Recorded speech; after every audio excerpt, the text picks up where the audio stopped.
بسم اللہ الرحمن الرحیم۔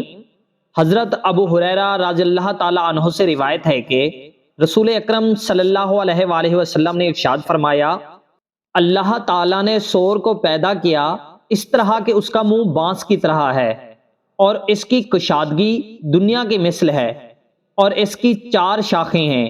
ان میں سے ایک شاخ مشرق میں ہے، دوسری شاخ مغرب میں ہے، تیسری شاخ 7ویں زمین کے نیچے ہے، اور چوتھی شاخ 7ویں آسمان کے اوپر ہے۔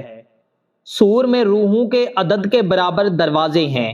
اس میں سے ایک دروازہ انبیاء علیہ السلام کی روحوں کے لیے ہے، ایک دروازہ فرشتوں کی روحوں کے لیے ہے، ایک جنوں کی روحوں کے لیے، اور ایک انسانوں کی ارواح کے لیے ہے، اور اسی طرح شیطانوں اور درندوں، وحشی جانوروں اور حشرات الارض یعنی زمین کے کیڑے مکوڑے، حتیٰ کہ چیونٹی اور مچھر وغیرہ کی روحوں کے لیے دروازے ہیں۔ اور اللہ تعالیٰ نے سور حضرت اسرافیل کو عنایت کیا ہے، وہ اس کو اپنے منہ پر رکھے ہوئے ہیں اور منتظر ہیں کہ کب پھونکنے کا حکم دیا جائے گا، تو وہ اس 3 مرتبہ پھونکیں گے۔ پہلی مرتبہ جب پھونکا جائے گا تو ان لوگوں کے علاوہ جن کو اللہ تعالیٰ چاہے گا، تمام مخلوق جو آسمانوں اور زمینوں میں ہے، سب کے سب ڈر جائیں گے، اور اللہ تعالیٰ حضرت اسرافیل کو حکم دے گا اور وہ اس کو پھونکیں گے تو پہاڑ چمکدار ریت کی طرح ہو جائیں گے، آسمان موج مارے گا اور سخت گردش میں آئے گا، اور زمین جنبش میں آئے گی، جس طرح کے پانی میں کشتی طوفان کے دوران ہچکولے کھاتی ہے۔ حاملہ عورتیں بچے گرا دیں گی، اور دودھ پلانے والی عورتیں بچوں کو دودھ پلانا بھول جائیں گی، لڑکے بوڑھے ہو جائیں گے، اور شیطان بھاگیں گے، یہاں تک کہ وہ زمین کے کناروں میں آئیں گے تو فرشتے ان سے ملیں گے، ان کے منہوں پر ماریں گے اور واپس لے جائیں گے۔ اللہ تعالیٰ نے فرمایا کہ ندا کا دن یعنی قیامت کا دن ایسا دن ہے کہ جس دن تم پیٹھ پھیر کر بھاگو گے اور زمین پھٹ جائے گی، لوگ آسمان دیکھیں گے تو ان پر ستارے جھڑیں گے، آفتاب میں گہن ہوگا، آسمانوں کو علیحدہ علیحدہ کر کے پوست کھینچے جائیں گے، یعنی الگ الگ ہر آسمان کا پوست کھینچا جائے گا اور ان کا پردہ اٹھا لیا جائے گا۔ مردے ان حالتوں میں غفلت میں رہیں گے، اور یہ حالت 40 برس تک یا جب تک اللہ تعالیٰ چاہے قائم رہے گی۔ پھر اللہ تعالیٰ حضرت اسرافیل کو مرنے اور بے ہوشی کا حکم دے گا۔ اس وقت حضرت اسرافیل کہیں گے کہ اے روحو، اللہ تعالیٰ کے حکم سے باہر نکلو، تو آسمانوں اور زمین والے بے ہوش ہو جائیں گے اور مر جائیں گے، مگر جن کو اللہ تعالیٰ چاہے وہ نہ مریں گے۔ اور یہ شہداء ہیں یا 13 نفوس ہیں، اور وہ یہ ہیں حضرت جبرائیل، حضرت میکائیل، حضرت اسرافیل اور حضرت عزرائیل، اور 8 وہ فرشتے جو حاملین عرش ہیں، اور ابلیس لعین۔ اس کے بعد دنیا بلا انس و جن باقی رہے گی۔ اور پھر اللہ تعالیٰ ملک الموت سے فرمائے گا کہ میں نے تیرے اگلوں اور پچھلوں کے عدد کے برابر مددگار پیدا کیے تھے، اور میں نے آسمانوں اور زمین والوں کی قوت تجھ میں رکھی تھی، اور آج میں تجھ کو غضب کے کپڑے پہناتا ہوں، اور اگلے اور پچھلے لوگوں اور جنوں کی تلخی موت کی زیادہ قوت دیتا ہوں، اور تیرے ساتھ فرشتگان دوزخ سے 70,000 فرشتے ہوں گے، اور ہر فرشتہ دوزخ کے ساتھ آگ کے شعلے کی زنجیروں میں سے ایک ایک زنجیر، اور مالک دروغہ دوزخ کو آواز دے کے وہ دوزخ میں دروازوں کو کھول دے۔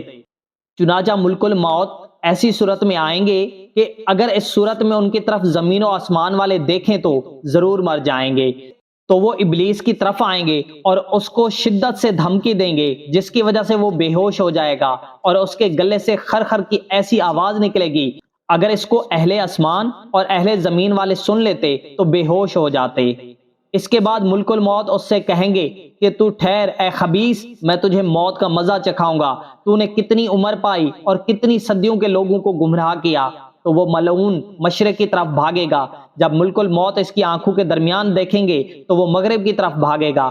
اس وقت پھر ملک الموت اس کی آنکھوں کے درمیان نظر کریں گے، اس کے بعد وہ دریاؤں میں غوطہ لگائے گا تو دریا اس کو قبول نہیں کریں گے، چنانچہ ہمیشہ بھاگتا رہے گا اور اس کے لیے پناہ کی کوئی جگہ نہ ہوگی۔ یہاں تک کہ وسط دنیا میں حضرت آدم علیہ السلام کی قبر پر کھڑا ہوگا اور کہے گا کہ اے آدم، تمہاری وجہ سے میں مردود و ملعون ہوا۔ پھر وہ لائن ملک الموت سے کہے گا کہ تم مجھے کس پیالہ سے پلاؤ گے اور کس عذاب سے میری روح قبض کرو گے؟ تو ملک الموت اس سے کہیں گے کہ شعلہ آتش اور گرم آگ کے پیالے سے، اور ابلیس خاک میں لوٹے گا، کبھی چلائے گا اور کبھی بھاگے گا، حتیٰ کہ جب وہ اس جگہ ہوگا جہاں وہ اتارا گیا تھا اور ملعون ہوا تھا، تو فرشتگان دوزخ اس کے لیے زنبورے اور آرے قائم کریں گے۔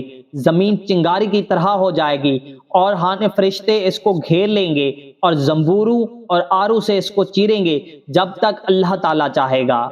اس وقت تک حالت نزاع اور موت کے غصے کا شکار رہے گا۔ پھر اللہ تعالیٰ دریاؤں کو حکم دے گا کہ وہ فنا ہو جائیں، بے شک ان کی مدت گزر چکی۔ دریا کہیں گے کہ ٹھہرو، ہم اپنی جانوں پر توجہ کر لیں، ہائے ہائے خزانی، اور وہ ہماری عجائبات کدھر کیے؟ اس کے بعد ملک الموت ان پر ایک سخت چیخ مارے گا تو ان کی نشان بھی نیست و نابود ہو جائیں گے، گویا وہ تھے ہی نہیں۔ پھر پہاڑوں کو حکم دیا جائے گا کہ وہ فنا ہو جائیں، اس لیے کہ ان کی مدت ختم ہو چکی ہے۔ چنانچہ وہ کہیں گے کہ ذرا ہم اپنی جانوں پر رو لیں، ہمارے خرمے کے درخت اور درختوں کی جمعیت کہاں ہے اور ہمارے تودے کہاں ہیں؟ اس کے بعد ملک الموت ان پر ایک سخت چیخ مارے گا تو وہ پگھل جائیں گے۔ پھر زمین کو حکم دیا جائے گا کہ وہ فنا ہو جائے، کیونکہ اس کی مدت تمام ہو چکی ہے۔ تو زمین کہے گی کہ مہلت دی جائے تاکہ ہم اپنی جانوں پر رو لیں، تو ملک الموت اس پر سخت چیخ مارے گا اور اس کی دیواریں گر پڑیں گی۔ پھر ملک الموت آسمان پر چڑھے گا اور اس پر ایک سخت چیخ مارے گا تو اس کے سورج اور چاند میں گہن لگے گا اور ستارے تاریک اور بے نور ہو جائیں گے۔ پھر اللہ تعالیٰ فرمائے گا کہ اے ملک الموت، میری مخلوق میں سے اب کون باقی رہا؟ ملک الموت کہے گا کہ جبرائیل اور میکائیل علیہ السلام اور اسرافیل عزرائیل علیہ السلام باقی ہیں۔ اس کے بعد اللہ تعالیٰ ملک الموت سے فرمائے گا کہ جبرائیل کی روح قبض کرو، چنانچہ وہ ان کی روح قبض کرے گا تو وہ بڑے تودا کی طرح گر پڑیں گے۔ پھر اللہ تعالیٰ ملک الموت سے فرمائے گا کہ میکائیل کی روح قبض کرو، چنانچہ وہ اس طرح قبض کرے گا۔ پھر فرمائے گا کہ اسرافیل کی روح نکالو تو وہ ان کی بھی جان قبض کرے گا۔ پھر اللہ جل شانہ ملک الموت سے فرمائے گا کہ اے ملک الموت، تو بھی جا اور جنت و دوزخ کے درمیان مر جا، تو ملک الموت بھی وہیں مر جائیں گے۔ اس کے بعد اللہ تعالیٰ فرمائے گا کہ آج کس کی بادشاہت ہے؟ تو کوئی جواب نہ دے گا۔ پھر اس کو 2-3 مرتبہ فرمائے گا اور کوئی جواب نہ دے گا تو اللہ تعالیٰ خود ہی فرمائے گا کہ اس یگانہ اور یکتا کی بادشاہت ہے جو بڑا قہر کرنے والا ہے۔ پھر فرمائے گا کہ کہاں ہیں بادشاہان اور کہاں ہیں متکبران وہ جابران؟ اس کے بعد پہاڑ دھنکی ہوئی روئی کی طرح ہو جائیں گے۔ پھر وہ زمین کہ جس پر گناہ کیے گئے ہیں ملا دی جائے گی اور اس پر جہنم قائم کی جائے گی، اور اللہ تعالیٰ اس زمین کے بدلے دوسری زمین جو نہایت ہی سفید ہوگی پیدا کرے گا، تو اس پر جنت قائم کی جائے گی اور اس پر تمام مخلوق جمع کی جائے گی۔ اس کے بعد اللہ تعالیٰ حضرت جبرائیل و میکائیل علیہ السلام اور اسرافیل و عزرائیل علیہ السلام کے زندہ ہونے کا حکم دے گا۔ چنانچہ سب سے پہلے اسرائیل زندہ ہوں گے اور عرش سے سور لیں گے، پھر رضوان دروغہ جنت کے پاس جائیں گے اور ان سے کہیں گے کہ حضرت محمد اور ان کی امت کے لیے جنت کو آراستہ کرو۔ دوستو، ویڈیو کو لائک اور چینل کو سبسکرائب کر لیں اور اس ویڈیو کو اپنے جاننے والوں، دوستوں، رشتہ داروں کے پاس ضرور بھیجیں۔ شکریہ۔